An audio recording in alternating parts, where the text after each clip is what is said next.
Hepatitis be virus حاملہ عورت سے اس کے بچے میں منتقل ہونے کے چانسز بہت زیادہ ہوتے ہیں، لیکن اگر بر وقت اقدامات کیے جائیں تو اس کو روکا جا سکتا ہے۔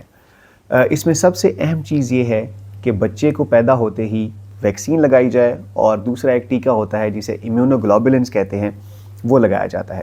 اس میں جو ٹرانسمیشن ہے، جو منتقلی ہے، وہ کم سے کم ہو جاتی ہے۔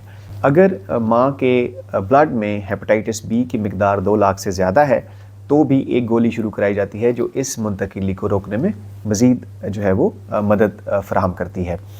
اس لیے ہمیشہ حمل کے دوران ہیپاٹائٹس بی اور سی کے ٹیسٹ لازمی کروائیں تاکہ بچے میں ہیپاٹائٹس بی کی منتقلی کو روکا جا سکے۔